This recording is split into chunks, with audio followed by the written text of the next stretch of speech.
Hello my dear students, मैं आपका Ravi sir और हमारा आपका बहुत ही प्यारा सा एक खूबसूरत सा channel Ravi institute chemistry and biology. और अगर आप सब इस चैनल पर नए हैं तो आप हमारे इस चैनल को सब्सक्राइब कीजिए। और अगर हमारी पढ़ाई हुई चीज़ें आपको टॉपिक्स अच्छे लग रहे हो तो इसे अपने फ्रेंड्स के बीच में शेयर कीजिए। चलिए हम देखिए 12th की केमिस्ट्री का जो सेकेंड आपका ऑर्गेनिक का लेसन है उसका नाम है हैलो एल्केन एवं हैलो एरीन। तो हैलो एल्केन एवं हैलो एरीन का जो ये आज पार्ट होगा वो होगा पार्ट 11। कुल मिला के हम आपको 11वां पार्ट आज आपको बताने जा रहे हैं। बहुत मजा आ रहा है हमको आपको। और इस चैप्टर में अभी तक हमने क्या किया है, कल हमने हैलो एरीन्स की केमिकल प्रॉपर्टी पढ़ना शुरू किया था, जिसमें हमने उसकी आज आपको जो अभिक्रिया बताएंगे वो अभिक्रिया है, रासायनिक को बता रहे हैं आपको। और अगर इसके पहले वाली बातें आपको जानना है तो इसके पहले वाला लेक्चर मतलब पार्ट 10 आप जरूर देखें, तब इस लेक्चर को देखें तो आपको बातें एकदम समझ में आएंगी। तो जो हम आज आपको बताने जा रहे हैं वो टॉपिक है सबसे पहला हैलो एरीन्स की जो केमिकल प्रॉपर्टी बताई जा रही है। मैंने बताया 4 प्रकार की होती थी। पहली CCl नाभिकीय स्नेही प्रतिस्थापन अभिक्रिया, दूसरी थी आपकी अपचयन अभिक्रिया, तीसरी होती है धातुओं से क्रिया, चौथी कौन सी हुआ करती है इलेक्ट्रॉन स्नेही प्रतिस्थापन अभिक्रिया। तो आज हम अभी देखिए जो बात बताने जा रहे हैं वो अपचयन अभिक्रिया से बताने जा रहे हैं। तो यहाँ पे इसका जो सेकेंड है, सेकेंड अपचयन अभिक्रिया। आप लोग नोट्स बना रहे होंगे बढ़िया तरीके से, साफ साफ क्लियर। अपचयन का मतलब होता है कि जब किसी रासायनिक अभिक्रिया में हाइड्रोजन का संयोग होता है तो उसे हम लोग कौन सी अभिक्रिया कहते हैं, अपचयन अभिक्रिया। तो अगर हम क्लोरोबेंजीन लिए हैं, अगर हम क्लोरोबेंजीन का lithium aluminium hydrate, lithium aluminium hydrate एक बहुत ही प्रकार का अपचायक होता है, विकर्मक है ये। अगर इसकी उपस्थिति में हम लिथियम एल्युमिनियम हाइड्रेट की उपस्थिति में अपचयन करते हैं क्लोरोबेंजीन का तो they are convert into benzene. कहने का मतलब सीधी सी बात, chlorobenzene reduced in presence of lithium aluminium hydrate to obtain the benzenes as well as, जैसे इसको अगर हम लिखें तो यहां पे मैं इसकी लैंग्वेज लिख रहा हूं, ध्यान दीजिएगा। क्लोरो बेंजीन का लैंग्वेज आपको आने लगेगी धीरे धीरे खुद ही।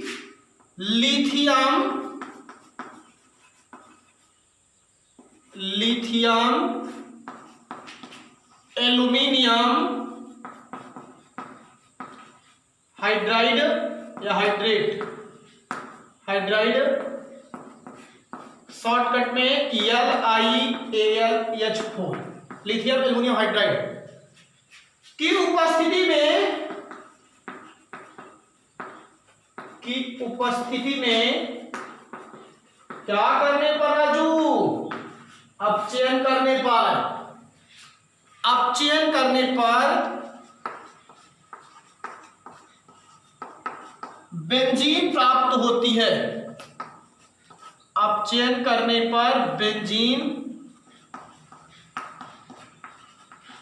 प्राप्त होती है।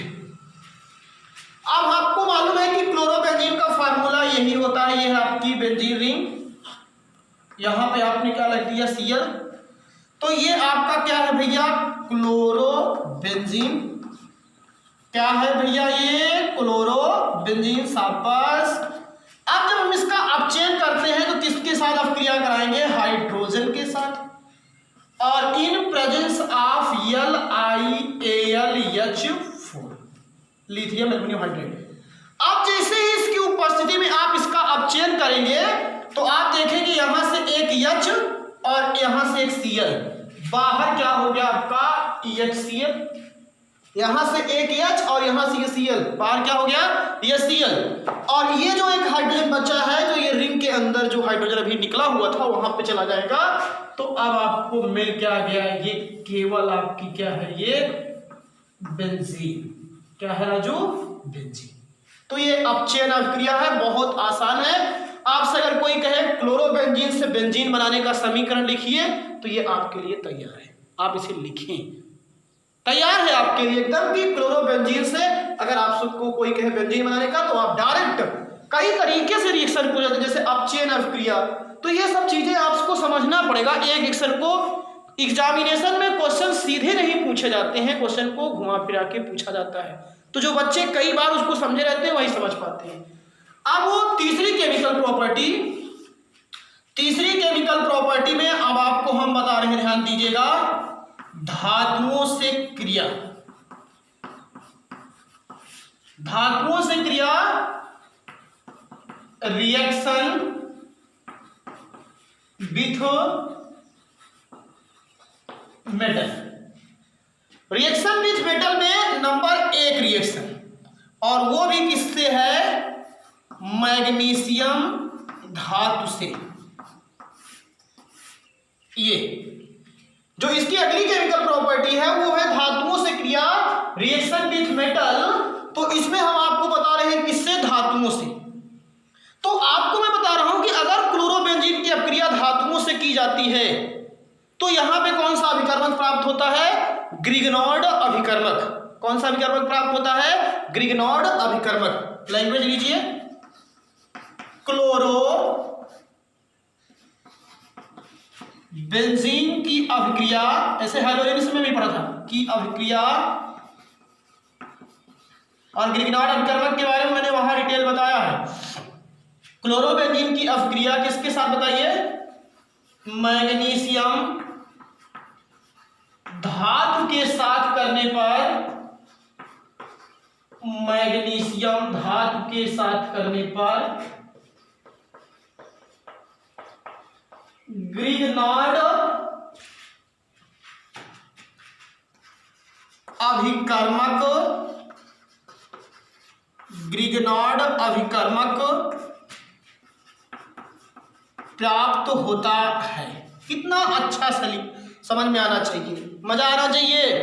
क्लोरोबेंजीन की अभिक्रिया अगर हम मैग्नीशियम धातु के साथ करते हैं तो ग्रिग्नॉर्ड अभिकर्मक प्राप्त होता है।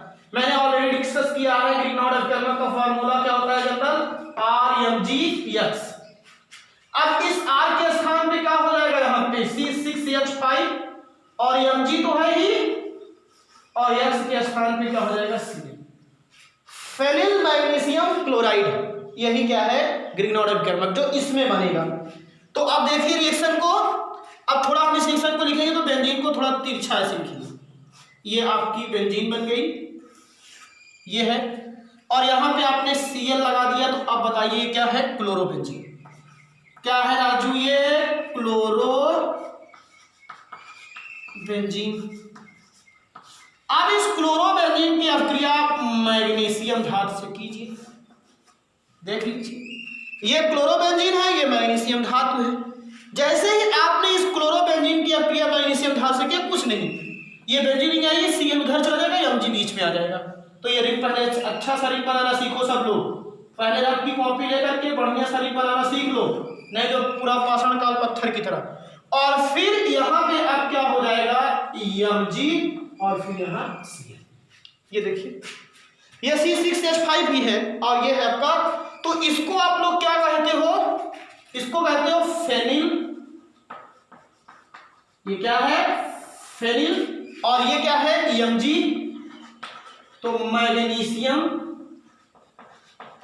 फेनिल मैग्नीशियम, और Cl को आप लोग क्या कहते हो राजू, क्लोराइड। और इसी फेनिल मैग्नीशियम क्लोराइड का ही एक नाम और है, और वो नाम क्या है जो आपने जाना है, ग्रिग्नॉर्ड अभिकर्मक। इसी फेनिल मैग्नीशियम क्लोराइड को ही हम लोग क्या कहा करते हैं, आप ग्रिग्नॉर्ड अभिकर्मक कहा करते हो। तो ये दूसरा रिएक्शन हो गया। पहला अपचयन बताया, अब धातुओं में कई रिएक्शन है। तो धातुओं में मैंने कौन सा बता दिया, नंबर 1 मैग्नीशियम धातु से। तो क्लोरोबेंजीन की अभिक्रिया अगर मैग्नीशियम धातु से की जाएगी तो ग्रिग्नॉर्ड अभिकर्मक प्राप्त होगा। ये क्लोरोबेंजीन है, ये मैग्नीशियम धातु है, और यहाँ पे ये Mg कुछ नहीं है, Mg बीच में आ गया, Cl उधर चला गया, तो ये बन गया MgCl। तो अब इसका नाम क्या होगा, phenyl magnesium chloride. Phenyl magnesium chloride. और इसी फेनिल मैग्नीशियम क्लोराइड को हम लोग क्या कहते हैं, ग्रिग्नार्ड अभिकर्मक। ये लैंग्वेज में लिखा भी हूँ, ये भी आप जान लीजिए। तो ये आपका ये रिएक्शन हुआ। तो ये धातुओं से अगला रिएक्शन आपका समाप्त हुआ। अगला अब रिएक्शन धातुओं से बी वाला लीजिए।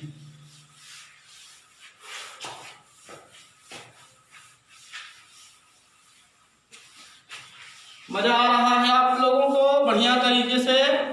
इसको आप एनसीईआरटी की बुक में देखिए बढ़िया सा, और वहां एनसीईआरटी के जो क्वेश्चन है उसको हल करने का प्रयास कीजिए, तब कुछ और बातें समझ में आएंगी। हम इतना पढ़ा दे रहे हैं उससे ही आपका पूरा एकदम जान लीजिए मजा नहीं आएगा जब तक आप खुद एक्सरसाइज नहीं करेंगे। अगला रिएक्शन है बी, धातुओं से क्रिया में दूसरा रिएक्शन है। इस रिएक्शन का नाम है फिटिंग, ये नेम रिएक्शन है अभिक्रिया। कौन सी अभिक्रिया? फिटिंग अभिक्रिया। फिटिंग अभिक्रिया की हम सबसे पहली बात आपको ये बता देते हैं, जान लीजिएगा। तो फिटिंग रिएक्शन में एकदम साफ साफ सीधा सीधा समझाया जाता है कि शुष्क ईथर की उपस्थिति में, ये आप जान लीजिए, किसकी उपस्थिति में? शुष्क ईथर की उपस्थिति में अगर हम क्लोरोबेंजीन की अभिक्रिया, केवल क्लोरोबेंजीन की अभिक्रिया हम मैग्नीशियम सोडियम धातु के साथ करते हैं, तो जैसे आपने देखा था कि वहां पे दोनों रिंग आकर के जुड़ जाती थी, तो वैसे यहाँ पे भी जब हम क्लोरोबेंजीन की अभिक्रिया शुष्क ईथर की उपस्थिति में सोडियम धातु से किया करते हैं, तो आपको प्राप्त क्या हुआ करता है? डाईफेनिल। क्या प्राप्त होता है? डाईफेनिल प्राप्त होता है। और इसी रिएक्शन को ही हम लोग क्या कहा किया करते हैं? फिटिंग अभिक्रिया कहते हैं। क्लोरोबेंजीन की अभिक्रिया शुष्क ईथर की उपस्थिति में किसके साथ? सोडियम मेटल के साथ करने पर डाईफेनिल प्राप्त होता है। इसी रिएक्शन को ही क्या कहते हैं? फिटिंग अभिक्रिया कहते हैं। चलिए इसकी हम आपको रिएक्शन लिख के बता रहे हैं, मेरी बात को ध्यान, पहले लैंग्वेज लिख देते हैं तब उसके बाद। क्लोरोबेंजीन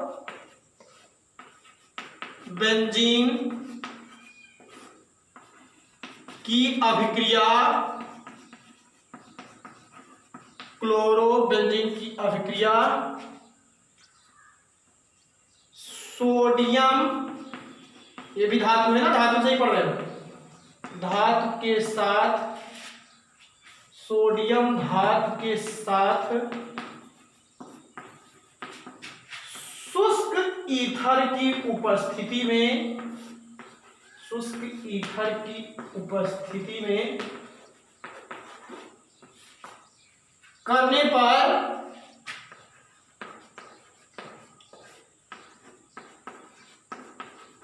डाईफेनिल प्राप्त होता है। क्लोरोबेंजीन की अभिक्रिया सोडियम धातु के साथ शुष्क ईथर की उपस्थिति में करने पर क्या प्राप्त होता है राजू? डाईफेनिल प्राप्त होता है। एकदम पूरा सा बढ़िया सा रिएक्शन आपके सामने है। अब आप इस रिएक्शन को देखिए, जैसे ये आपकी देखो बेंजीन, सबको तिरछा बनाना आना चाहिए। देखिए ये हो गई आपकी, ये देखिए यहाँ पे हो गया Cl। अब ये बताइए ये किसका फार्मूला है? क्लोरोबेंजीन का पहला मॉलिक्यूल हो गया। अब सोडियम मेटल हमने ले लिया, बैलेंस करते हुए लिख रहे हैं 2Na और प्लस अगला बेंजीन रिंग,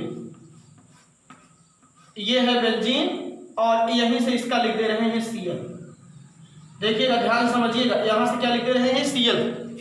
अब जैसे यहां Cl लिखा आपने, देखिए एकदम वैसे ही रिएक्शन है। ये आपका क्या है? क्लोरोबेंजीन। अगर आपने जो वुड्स रिएक्शन पढ़ा था एकदम वही है, लेकिन यहाँ पे क्या है? एरिल हैलाइड लिया गया, वहां पे क्या लिया गया था? Alkyl halide. तो अब यहां से क्या होगा? ये देखिए Cl पूरा फरार कीजिए इसके साथ, जाओ जी, ये भाग गया।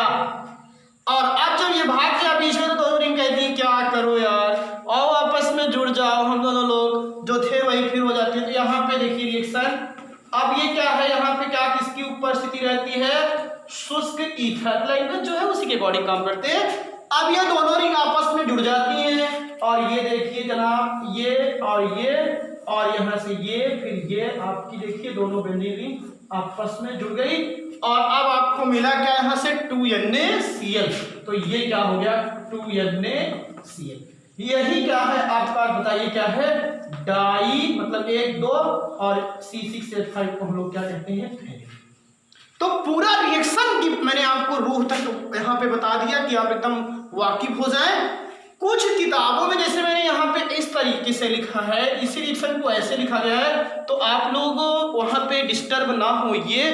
जैसे ये आपका फ्लोरोबेंजीन है तो इसको ऐसे भी लिखा जाता है C6H5 ये हो गया और फिर Cl और प्लस यहाँ क्या हो जाता है 2Na, एक बार लिख दे रहा हूँ आप समझ जाइएगा, प्लस अब अगला मॉलिक्यूल का Cl और इधर क्या हो गया C6H5। अब यहाँ से देखिए पूरा वही, यहाँ पे एकदम सीधा सीधा ये क्लोरोबेंजीन है, ये क्या है क्लोरोबेंजीन, ये भी क्या है क्लोरोबेंजीन। अब यहाँ पे देखिए फिर यहाँ पे क्या लिख दिया मैंने, शुष्क ईथर। अब होगा क्या देखिए C6H5 देखिए जो बच्चे कंफ्यूज हो रहे थे इसीलिए इस कंफ्यूजन को मैंने दूर कर दिया, C6H5। अब देखिए ये भी फेनिल है, ये भी फेनिल है, तो इसी का नाम क्या है डाईफेनिल और फिर क्या हो गया 2NaCl। तो अगर आपको फिटिंग रिएक्शन एकदम कंफर्म हो गया हो तो आप नीचे कमेंट कीजिए और हमारे वीडियो को लाइक कीजिए और शेयर कीजिए और खुश रहिए। अब हम अगला रिएक्शन आपको बताने जा रहे हैं। फिटिंग रिएक्शन के बाद अगला जो रिएक्शन है उस रिएक्शन का नाम क्या है उसको आता है,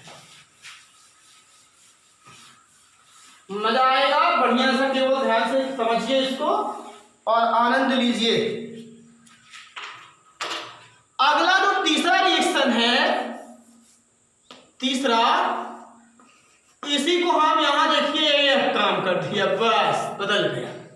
इसका नाम मैंने बता दिया, अभी तक फिटिंग पढ़े, अब मैंने क्या बता दिया, ऊर्ध्व फिटिंग अभिक्रिया बता दिया। अब जो बच्चे अगर थोड़ा बहुत भी सेंसिटिव हैं या समझदार हैं या हमारी बातों को विधिवत तरीके से वो समझते हैं तो आपको हम बता रहे हैं जो बात, उस बात को समझें।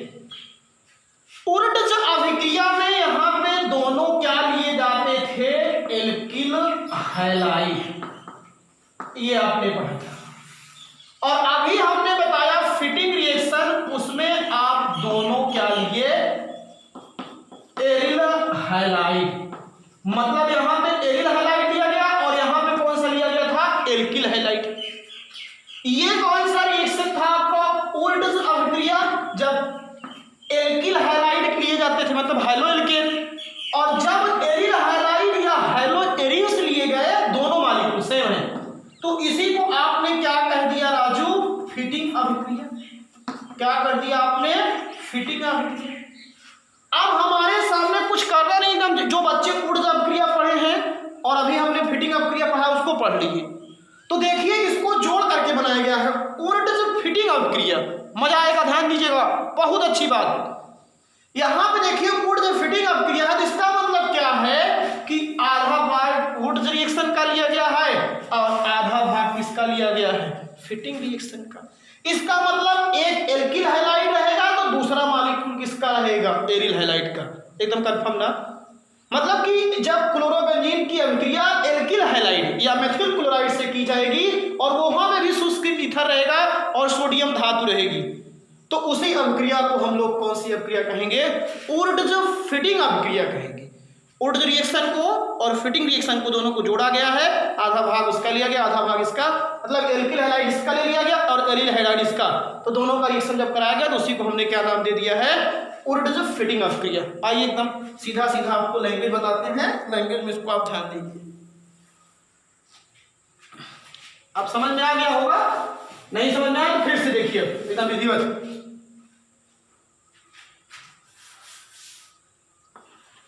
शुष्क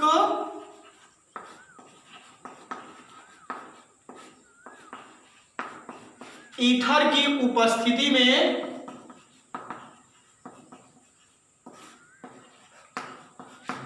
ध्यान दीजिएगा, एल्किल हैलाइड, ये हो गया ऊर्ध्व रिएक्शन। एल्किल हैलाइड मतलब CH3Cl, ये मेथिल क्लोराइड। शुष्क ईथर की उपस्थिति में एल्किल हैलाइड एवं, अब ध्यान दीजिएगा, एरिल हैलाइड में हम लोग क्या लेंगे, क्लोरोबेंजीन। क्लोरोबेंजीन क्या है राजू, एरिल हैलाइड है। क्लोरोबेंजीन क्या है, एरिल हैलाइड। देखिए एक एल्किल हैलाइड रहेगा, दूसरा एरिल हैलाइड। शुष्क ईथर की उपस्थिति में एल्किल हैलाइड CH3Cl एवं क्लोरोबेंजीन ब्रैकेट में एरिल हैलाइड की अभिक्रिया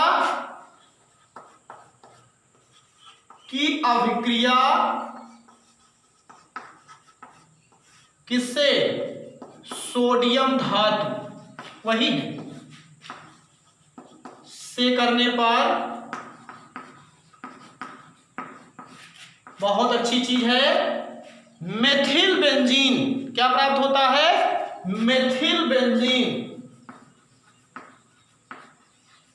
मेथिल बेंजीन या एल्किल बेंजीन या इसी का एक नाम और होता है, मेथिल बेंजीन का कॉमन नाम क्या होता है, टॉलुइन। मेथिल बेंजीन या क्या प्राप्त होता है, टॉलुइन प्राप्त होता है, टॉलुइन प्राप्त होता है। शुष्क ईथर की उपस्थिति में एल्किल हैलाइड एवं क्लोरोबेंजीन, क्लोरोबेंजीन क्या है, एरिल हैलाइड की अभिक्रिया सोडियम धातु से करने पर मेथिल बेंजीन या क्या प्राप्त होता है, टॉलुइन प्राप्त होता है। अब मैं रिएक्शन लिख रहा हूं, ध्यान दीजिएगा। रिएक्शन अगर हम इसका लिखें, चाहे जिस तरीके से आप लिखें, ऐसे लिख देता हूं, लीजिए ये हो गया आपका क्लोरोबेंजीन और प्लस यहां पे अब आपने क्या ले लिया, CH3Cl। इसको ऐसे भी लिख सकते थे तो अच्छा समझ में आ जाता आपको। देखिए मैं लिख रहा हूं, ये हो गया CH3Cl, ये है आपका मिथिल क्लोराइड और यहां से 2Na हो गया, ओके। और फिर क्लोरोबेंजीन Cl, ये बेंजीन रिंग, ये देखिए। अब यहां से ये, चलो हम तो चले परदेश, हम परदेसी हो गए, और यहां पे ये क्या है, क्लोरोबेंजीन। देख लीजिए एक मेथिल क्लोराइड है, दूसरा क्लोरोबेंजीन। अब यहां से जैसे ये Cl हटेगा, ये रिंग पे आके जुड़ जाएगा, और जब यहां किसकी उपस्थिति होती है, शुष्क ईथर की।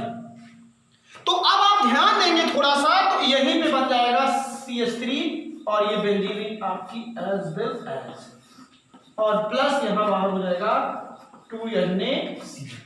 और इसी को देखो, ये बेंजीन है, यहां पे CH3 है, तो इसी का नाम क्या हो गया, मेथिल बेंजीन। और इसी मेथिल बेंजीन को ही हम लोग क्या कहते हैं, इसी मेथिल बेंजीन को ही हम लोग क्या कहा किया करते हैं, टॉलुइन। तो अब ये रिएक्शन आपके सामने जो है, ये आपका कौन सी अभिक्रिया है बताइए, ऊर्ध्व-फिटिंग अभिक्रिया। कौन सी अभिक्रिया है, ऊर्ध्व-फिटिंग अभिक्रिया। अब अगर कुछ लोग ज्यादा समझदार हों तो इसको ऐसे भी लिख सकते थे, यहाँ पे ऐसे CH3Cl करके, और फिर यहाँ पे 2Na करके, और फिर यहाँ पे ये आपकी Cl, ये क्लोरोबेंजीन करके, और फिर इसको अगर लिखते तो ये बेंजीन ऐसे बन जाती, यहाँ पे CH3 होता और 2Na। अपना अपना फंडा है, चाहे जैसे आप लिखें, इसको आप OR करके ऐसे भी लिख सकते थे, CH3Cl, यहाँ 2Na प्लस C6H5, ये Cl, ये भी फंडा अपना है। यहाँ हो गया C6H5, ये हो गया CH3 और प्लस 2Na। तो तरीका आपका है, ये भी सही है, ये भी सही है, ये भी सही है, जो अच्छा लगे वो आप लिख सकते हैं। बस हमारा एक कर्तव्य है, रास्ता दिखाना, बताना केवल, और उस रास्ते पर जाना आपका कर्तव्य है, ना कि हमारा कर्तव्य है। जो हमारा काम है वो हम आपका कर रहे हैं अपना अच्छा तरीके से, और आपका भी कुछ काम है। अगर अपने भविष्य को आप अच्छा बनाना चाहते हैं, फ्यूचर ब्राइट करना चाहते हैं, तो अभी आपको कष्ट करना पड़ेगा। कष्ट झेलेंगे तभी आपके अंदर चमक आएगी। जैसे हीरा होता है, सोना होता है, उसको जब पिघलाया जाता है तभी उससे नया आभूषण बनाया जाता है। तो आप भी जब तक कष्ट नहीं सहेंगे तब तक आप परिस्थितियों को वाकिफ नहीं होंगे और फ्यूचर में आप बढ़िया नहीं जा पाएंगे। इसीलिए अपना कर्तव्य समझ करके उस कष्ट को आप लोग झेलिए। और कष्ट किस बात की, अभी हम स्टूडेंट हैं और हमारा काम सिर्फ पढ़ाई करने का है, तो हमारा मकसद होना चाहिए कि दिन रात में हमको ये चीज़ सोचना चाहिए कि किस तरीके से हम अपने कर्तव्य के लिए आगे बढ़ें। चलिए हम आगे अब आपको ले चलते हैं अगला रिएक्शन। तो यहां से ये धातुओं के साथ जो इसकी अभिक्रिया थी, मैग्नीशियम धातु के साथ फिटिंग अभिक्रिया और वुड फिटिंग अभिक्रिया। अब हम चलते हैं आगे, आपको बता रहे हैं जो आगे अभिक्रिया है वो थोड़ा मेरी बात को अब सब लोग ध्यान देना, क्योंकि इसकी अब आखिरी केमिकल प्रॉपर्टी चलेगी। वो कौन सी, और उसमें कई रिएक्शन आपको देखने को मिलेंगे, और वो रिएक्शन कौन सा है, इलेक्ट्रॉन स्नेही प्रतिस्थापन अभिक्रिया। ये बात ध्यान दीजिएगा।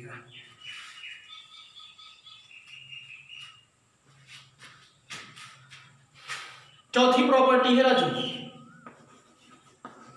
इलेक्ट्रॉन स्नेही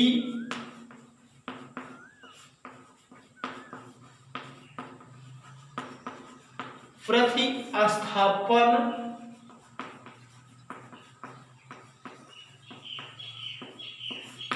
अभिक्रिया।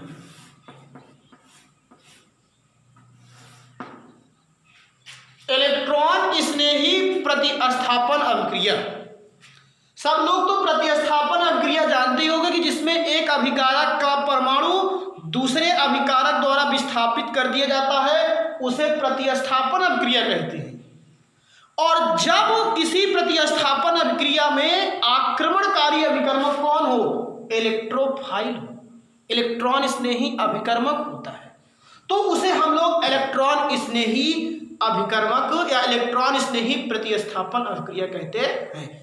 These are substitution reaction in which attacking reagent is a electrophile, which are called electrophilic substitution reaction। मतलब ऐसी प्रतिस्थापन अभिक्रिया जिसमें इलेक्ट्रोफाइल जो होता है वो अटैकिंग रीजेंट हुआ करता है, उसी को ही हम लोग क्या कहा किया करते हैं, इलेक्ट्रॉन स्नेही प्रतिस्थापन अभिक्रिया कहते हैं। और इलेक्ट्रोफाइल क्या होता है, मैंने बताया था इसके पहले, न्यूक्लियोफाइल बताया था कि जिसके पास लोन पेयर इलेक्ट्रॉन ज्यादा होंगे तो वो लोन पेयर इलेक्ट्रॉन को अपनी तरफ ग्रहण करने का काम करता है, और इसके पास क्या होगा, इलेक्ट्रॉन पेयर की डिफिशियंसी होती है, कमी होती है, और इसीलिए ये इलेक्ट्रॉन युग्म को क्या करता है, ग्रहण करता है। इलेक्ट्रॉन स्नेही, इलेक्ट्रॉन लव, स्नेही मतलब क्या होता है, प्रेम, मतलब जो इलेक्ट्रॉन को अपनी तरफ अट्रैक्ट करेगा, और अट्रैक्ट वही करेगा जिसके पास इलेक्ट्रॉन की कमी होगी। आप यहाँ तक खाए रहिए, गले तक कह लीजिए खाना खा लीजिए, तो खाएंगे आप कभी नहीं। जब पेट आपका खाली है, भूख लगी है, तो आपको दना दन दीजिए तो आप अट्रैक्ट करेंगे। वही हाल यहाँ पे भी है। तो मैं इसकी चर्चा नहीं करता, एकदम सीधा सीधा आपको बताता हूँ कि जो क्लोरोबेंजीन होता है, यह बेंजीन की भांति ही क्या हुआ करता है, विभिन्न प्रकार की यह इलेक्ट्रॉन स्नेही अभिक्रिया देता है, ये ध्यान दीजिए। और क्लोरोबेंजीन में सबसे बड़ी खास बात यह होती है कि ये आने वाले जो अटैकिंग रीजेंट होते हैं, यह उसे केवल आर्थो एवं पैरा, मैंने आर्थो और पैरा पोजीशन आपको बताया हुआ है कल के लेक्चर्स में आपको, या इसके पहले लेक्चर में मैंने बताया है आर्थो और पैरा पोजीशन। जो बच्चे नहीं जानते हैं आर्थो पैरा पोजीशन के बारे में, वहां जाकर उस चीज को देख लें। तो सबसे बड़ी चीज ये होती है कि क्लोरोबेंजीन जो होता है, पहले वो बेंजीन रिंग पे ऑलरेडी आप जैसे अभी इसको रिएक्शन बताइए एकदम समझ में आ जाएगा, लेकिन पहले आप बता रहे हैं कि ये क्लोरोबेंजीन क्या करता है, इसमें जो हाइड्रोजन समान Cl है वो आने वाले रीजेंट को कहाँ भेजता है, केवल आर्थो और पैरा पोजीशन पे।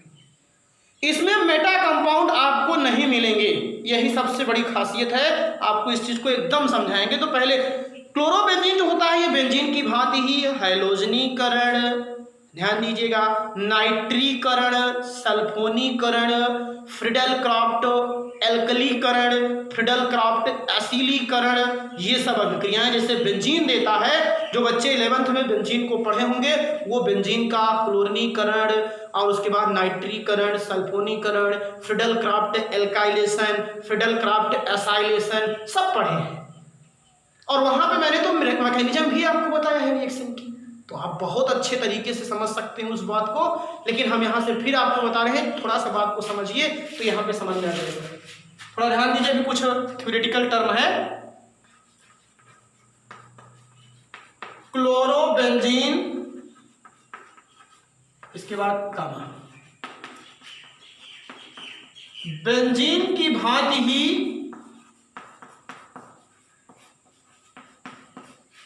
कौन कौन सा रिएक्शन? हाइलोजिनेशन या हाइलोजनीकरण। बेंजीन की भांति ही हाइलोजिनेशन, हाइलोजनीकरण, और फिर उसके बाद नाइट्रेशन, नाइट्रीकरण, फिर सल्फोनेशन या सल्फोनीकरण, सल्फोनीकरण, ये सब जैसे बेंजीन देता है। क्लोरोबेंजीन बेंजीन की ही भांति, क्योंकि उसी से तो बना है ना, बेंजीन में हाइड्रोजन हटा करके क्लोरीन लगा दिया आपने हाइड्रोजन हटा करके, तो ये हाइलोजनीकरण, नाइट्रीकरण और कौन सा? सल्फोनीकरण एवं फ्रिडल क्राफ्ट, फ्रिडल क्राफ्ट अभिक्रिया प्रदर्शित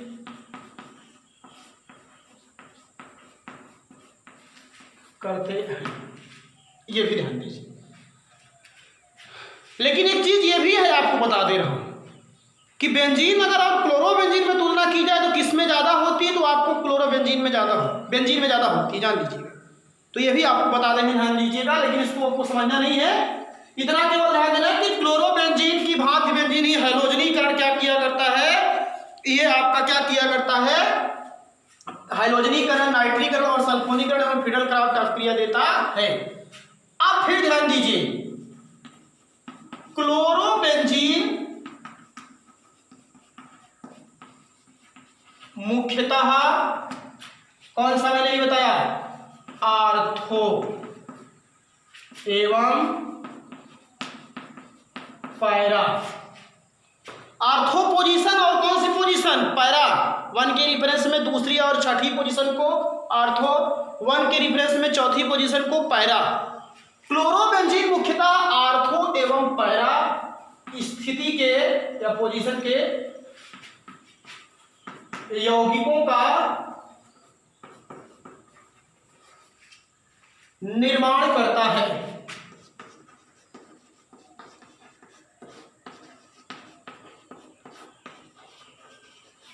ये ध्यान दीजिए, क्योंकि जो ये क्लोरोबेंजीन होता है एक ऐसा डायरेक्टर होता है आर्थो एवं पैरा। क्योंकि डायरेक्टर मतलब अभी बता रहा हूं, क्योंकि क्लोरोबेंजीन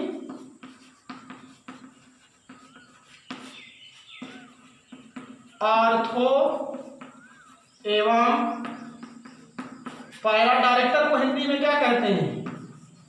निर्देशक होता है। आर्थो एवं पैरा निर्देशक होता है।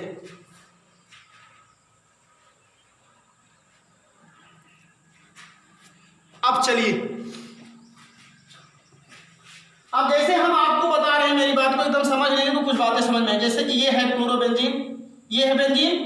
अब इस पे कैसे कौन आया जुड़ा? पहले क्लोरीन, ये CH ऑलरेडी पहले से ही जुड़ा हुआ है क्लोरोबेंजीन में। अब मान लीजिए हमने इसके साथ अभिक्रिया कराया नाइट्रिक अम्ल से, तो इस नाइट्रिक अम्ल में जो नाइट्रो ग्रुप निकलेगा, जब इस बेंजीन रिंग पे जुड़ना चाहेगा, भाई अगर ये यहाँ से NO2 निकला और कहेगा भाई हम बेंजीन रिंग से जुड़ना चाहते हैं, तो ये कहाँ जुड़ेगा इसका निर्धारण कौन करेगा? जो पहले से यहाँ आकर के बैठा है। क्यों? ये तो पहले से आया है ना, तो ये कहेगा जहां हम भेजेंगे वहीं तुमको जुड़ना है। ये नोट करिए बात, जो मैंने कहा था अभी निर्देशक की बात करेंगे। तो जो ये Cl है ये कहता है भाई ये किस प्रकार का डायरेक्टर है? आर्थो एवं किस प्रकार का पैरा है। तो इस NO2 को ये केवल किस पोजीशन पे भेजेगा, केवल आर्थो, मतलब आर्थो पोजीशन का मतलब ये होगा जैसे ये Cl पहले से ये एक बार यहाँ भेजेगा, फिर इसके बाद यहाँ भेजेगा और फिर कहाँ भेजेगा, यहाँ। यही हम बात बताते हैं। इस पोजीशन पे कभी नहीं, इस पोजीशन पे कभी नहीं, एकदम बात कंफर्म हो गई। क्लोरोबेंजीन बेंजीन की भांति हैलोजनीकरण, नाइट्रीकरण, सल्फोनीकरण, फिडेल-क्राफ्ट अभिक्रिया प्रदर्शित करता है। क्लोरोबेंजीन मुख्यतः आर्थो एवं पैरा स्थिति के यौगिकों का निर्माण करता है, ये ध्यान दीजिएगा, क्योंकि क्लोरोबेंजीन आर्थो एवं पैरा निर्देशक होता है। और एक चीज भी मैंने बताया कि क्लोरोबेंजीन बेंजीन की तुलना में क्या हुआ करता है, कम आपकी इलेक्ट्रॉन स्नेही प्रतिस्थापन अभिक्रिया देता है। तो अब हम यहाँ पे पढ़ेंगे, क्या जानते हो आप सब लोग, पहले हैलोजनीकरण पढ़ेंगे, फिर नाइट्रीकरण पढ़ेंगे, फिर सल्फोनीकरण पढ़ेंगे और फिर फ्रीडल-क्राफ्ट अभिक्रिया पढ़ेंगे। फ्रीडल-क्राफ्ट अभिक्रिया में दो है, फ्रीडल-क्राफ्ट एल्काइलेशन और फ्रीडल-क्राफ्ट एसाइलेशन, ये आपको बताएंगे। और फिर उसके बाद जब फ्रीडल-क्राफ्ट एल्काइलेशन और एसाइलेशन आपको बता देंगे तो उसके बाद अगला एक रिएक्शन होगा क्लोरोबेंजीन की क्लोरल से अभिक्रिया, और क्लोरोबेंजीन से क्लोरल की अभिक्रिया बहुत बार पूछी गई है, जिसमें जो बनने वाला मेन प्रोडक्ट होता है उसका नाम होता है DDT। बहुत बार एग्जाम में आता है ये क्वेश्चन, क्लोरोबेंजीन से DDT बनाइए। तो अभी इतना सफर हमको कंप्लीट करना है, अभी जान लीजिएगा, केवल क्लोरोबेंजीन में, उसके आगे की बात तो आगे है। तो अब यहाँ पे हम आपको बताने जा रहे हैं, इसका आपको सबसे पहले कौन सा बताया जाएगा, हैलोजनीकरण। चलिए, हैलोजनीकरण, हैलोजनीकरण का मतलब क्या होता है कि हैलोजन के साथ अभिक्रिया। हैलोजनीकरण का मतलब क्या, रिएक्शन विथ हैलोजन, ये आप ध्यान दीजिएगा। तो इसका मतलब यही होगा, नंबर एक होगा ये आपका ए, इसको कहोगे आप लोग हैलोजनीकरण,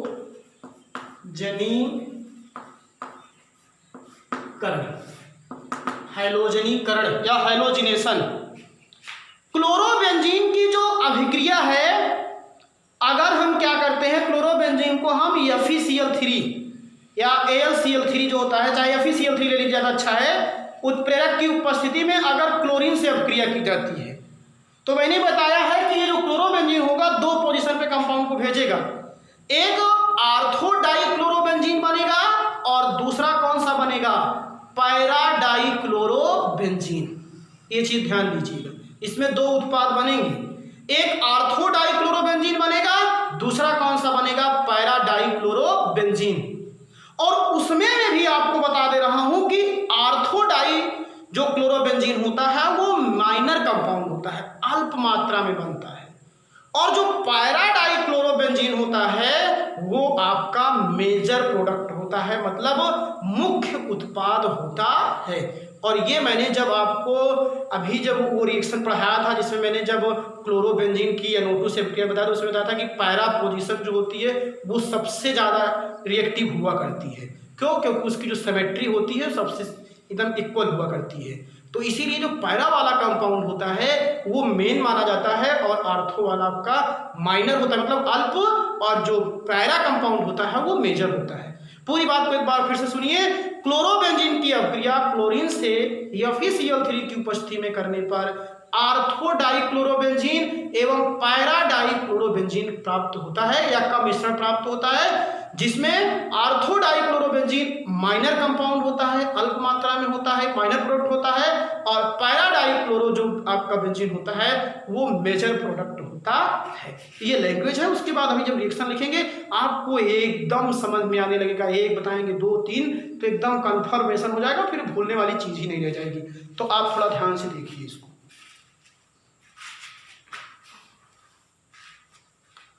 लैंग्वेज जो आपके लिए अमृत है, क्लोरोबेंजीन की अभिक्रिया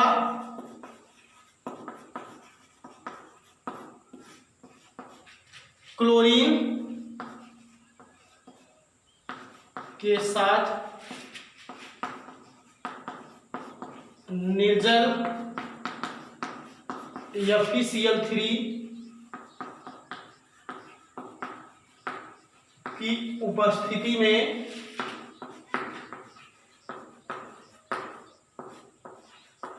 करने पर,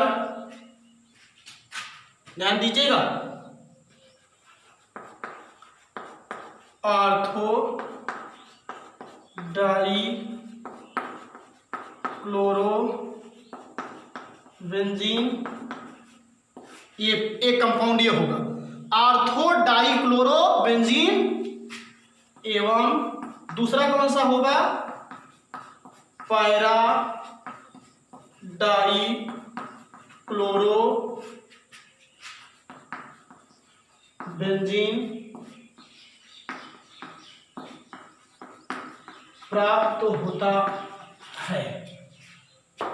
क्लोरोबेंजीन की अभिक्रिया क्लोरीन्स के साथ, मतलब हैलोजन तो है ही है, निर्जल FeCl3 की उपस्थिति में करने पर ऑर्थो डाइक्लोरोबेंजीन एवं पैरा डाइक्लोरोबेंजीन प्राप्त होता है। चलिए रिएक्शन देखिए, ये है आपकी क्लोरोबेंजीन, थोड़ा रुक करके लिखेंगे, और प्लस Cl2। अब उसके बाद यहां पे क्या हो जाएगा आपका FeCl3, ये कौन सा है आपका क्लोरोबेंजीन, और ये क्लोरीन है, हाइड्रोजन है ना एक प्रकार का, इसीलिए इसको हाइड्रोजनेशन कहते हैं। आप मेरी बात को सुनिए, जब ये Cl इसमें से जाए, इस पे रिएक्ट करना चाहेगा, जब ये जुड़ना चाहेगा बेंजीन रिंग से, तो ये कहां जुड़े इसका निर्धारण कौन करेगा, ये A जो पहले से विद्यमान है। तो ये मैंने बताया था जो आने वाले अटैकिंग एजेंट होते हैं वो केवल उसको आर्थो पोजीशन पे और कहां पे पैरा, तो इसकी आर्थो पोजीशन तो एक ये है एक बार, और पैरा पोजीशन भाई 1 2 यहां आर्थो हुआ और पैरा पोजीशन ये है, तो इसमें दो कंपाउंड मिलेंगे, एक बार यहां पे Cl जुड़ सकता है और दूसरी बार यहां पे, भाई दो इसमें मिलेगा, एक आर्थो मिल सकता है, दूसरा कौन सा मिल सकता है पैरा। लेकिन जो आर्थो वाला होता है वो माइनर होता है और पैरा वाला जो होता है वो मेजर होता है, मतलब ये मुख्य पैरा वाला कंपाउंड होता है और आर्थो वाला आपका अल्प कंपाउंड होता है। तो देखिए, ये देखिए, ये बेंजीन रिंग हो गई आपकी, समझिएगा, ये Cl ऑलरेडी यहां पे है, रख दिया। अब उसके बाद ये Cl कहां जा सकता है, आर्थो पोजीशन, ये भी आर्थो है, ये भी चाहे जहां रख दीजिएगा, तो यहां पे मैंने रख दिया Cl। अब यहां जब ये Cl गया तो यहां से क्या है आपका H, और इधर में से एक क्या Cl, तो माइनस क्या हो जाएगा ये Cl, उससे हमसे नहीं मतलब है, हमसे मेन प्रोडक्ट से मतलब है, तो यहाँ हो जाएगा माइनस ये Cl। अब दूसरा जो ये देखिए, अब इस कंपाउंड का नाम क्या हो जाएगा, देखिए 1 2, तो ये आपकी जो, फिर अब दूसरा कहाँ जा सकता है, पहले उसको बना लीजिए, तब दूसरा प्रोडक्ट क्या बन सकता है, ये जो हो ये कहाँ जा सकता है, पैरा वाले पे। तो जब ये पैरा वाले पे जाएगा तो ये देखिए, ये आपका ये बेंजीन रिंग ऑलरेडी यहाँ पे Cl है, उसको रख दीजिए, और अब की बार कहां जा सकता है, पैरा वाले पे, तो ये हो गया आपका पैरा। तो इसमें देखिए दो कंपाउंड दिख रहा है, एक है आर्थो डाइक्लोरोबेंजीन, एक दो आर्थो डाइक्लोरोबेंजीन, देखिए ना, आर्थो का मतलब दोनों आर्थो पोजीशन पे है ना, दो बार इसलिए डाइक्लोरो और फिर ये बेंजीन, और ये देखिए 1 1 हो गया, 2 3 4, तो ये पैरा पोजीशन पे है, तो पैरा डाइक्लोरोबेंजीन दोनों कंपाउंड है। तो इसका नाम ध्यान दीजिए, नंबरिंग कर लीजिए चाहे 1, और ये क्या हो गया 2, और ये क्या हो जाएगा 1, थोड़ा साफ साफ लिखेंगे 2 3 और ये 4। तो इसका पहला नाम मैं लिख रहा हूं, ध्यान दीजिए, आर्थो डाई क्लोरो बेंजीन, और इसका नाम क्या होगा, पैरा डाई क्लोरो बेंजीन। ये आर्थो डाइक्लोरोबेंजीन है और ये कौन सा है, पैरा डाइक्लोरोबेंजीन, दो प्रोडक्ट इसमें मिले। अब अगर कुछ बच्चे ये सोचते हो कि हम इसका और एक नाम लिख सकते हैं IPSC नेम, तो IPSC नेम भी लिख सकते हो। देखो यहाँ पहले पे है, यहाँ पे कहाँ है, दूसरे पे, दोनों सेम है, तो नंबरिंग चाहे जिधर से कर दो। 1, 2 इसका एक नाम और है, 1, 2 डाइक्लोरोबेंजीन, जो आपकी NCERT बुक ने दिया है। बुक सामने रखा किया करो तो बातें एकदम समझ में आएंगी। मैं इसलिए दो नाम बता रहा हूँ, आप अच्छे रहें। आर्थो डाइक्लोरोबेंजीन भी नाम सही है, हमने इस पोजीशन के अकॉर्डिंग बताया। और अब अगर आपको जैसे A1 2 3 के रेफरेंस में लिखना चाहते हो, कुछ बच्चों को वो अच्छा लगेगा तो आपको वो भी बता रहा हूं। ऐसा नहीं कि ये केवल बता करके छोड़ दे रहे हैं, दोनों बता रहे हैं, आप ध्यान दीजिए। तो 1 2 डाइक्लोरोबेंजीन भी इसका क्या कर सकते हो, एक नाम लिख सकते हो, या 1 2 डाइक्लोरो 1 2 डाइक्लोरोबेंजीन, इसका एक नाम ये हो गया। और इसका भी वैसे एक नाम लिख सकते हो 1, और ये कहाँ है 4, तो यहां पे इसका नाम क्या हो जाएगा, या 1 4, ऐसे सबका बताएंगे 1 4 डाइक्लोरोबेंजीन।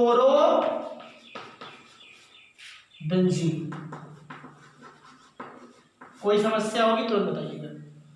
और ये जो कंपाउंड होगा, ये मैंने बताया था क्या होता है, अल्प, मतलब ये होता है आपका माइनर प्रोडक्ट होता है। और ये क्या होता है, मुख्य होता है। और मुख्य को हम लोग कहते हैं मेजर। क्या कहते हैं, मेजर। तो यही इतना रिएक्शन है। अब आप नाम बढ़िया सा एकदम साफ साफ लिखेंगे, तब आपको ज्यादा समझ में एकदम पूरी बातें आएंगी। मैं पूरी बात को एक बार फिर से बता रहा हूं। क्लोरोबेंजीन की अक्रिया क्लोरीन के साथ निर्जल या फिर Cl3 की उपस्थिति में करने पर आपको आर्थो डाइक्लोरोबेंजीन और एवं क्या मिलता है, पैरा डाइक्लोरोबेंजीन, ये मिलेगा। और फिर मैंने ये क्लोरोबेंजीन लिया, ये क्लोरीन किया, तो देखो यहां बना आर्थो डाइक्लोरोबेंजीन। पहले और दूसरी पोजीशन को आर्थो कहते हैं, और पहली और चौथी पोजीशन को पैरा कहते हैं, तो पैरा डाइक्लोरोबेंजीन मिला। ये इसका नाम हुआ। एक नाम इसका और लिख सकते थे 1 2, 2 बार इसलिए डाई, और Cl है तो क्लोरो और बेंजीन। जब तक तोड़ेंगे नहीं तब तक छोड़ेंगे नहीं, नोट कर लीजिएगा। जब तक आपके दिमाग में बैठ नहीं जाएगी बातें तब तक हम आगे जाएंगे नहीं, ये हमारा उसूल होता है, नोट कर लीजिए। क्योंकि अगर एक रिएक्शन समझ लेते हो तो आने वाले सारे रिएक्शन को आप समझ सकते हो, ये आप दिमाग में रख लीजिएगा। तो यहाँ पे देखिए 1 2 है, तो 1 2 डाइक्लोरोबेंजीन। और इसको अगर पोजीशन के अकॉर्डिंग लिखना चाहते हो तो 1 4 डाइक्लोरोबेंजीन। तो ये आपके कंपाउंड हो गए। अब ऐसे ही आपको सब बताया जाएगा। हैलोजनीकरण हमने आज आपको बता दिया है। अब कल आपको बताया जाएगा नाइट्रीकरण, सल्फोनीकरण, फ्रीडल क्राफ्ट अपक्रिया और फ्रीडल क्राफ्ट एल्कलीकरण और एसिलीकरण फिर क्लोरल से। तो तब तक आप लोग बढ़िया सा इसको देखिए और कॉपी में आप थोड़ा यहाँ पे अलग अलग पेन से इसको थोड़ा छोटे अक्षर में करके इसका अगर आप नाम लिखेंगे तो विधिवत आपको समझ में आएगा। और मैं बार बार आपसे कहता हूँ कि आप लोग पूरा वीडियो एक बार बैठ के आराम से देखा किया करो, ध्यान से, ऑर्गेनिक है। और उसके बाद फिर आप नोट्स लेकर के अपना स्किप करके बीच बीच से अपनी नोट्स को कंप्लीट कर लिया करो, तब सही तरीके से पूरी बातें समझ में आएंगी। यहाँ फेस टू फेस नहीं है, ये ऑनलाइन क्लासेस है। ओके, थैंक यू, धन्यवाद।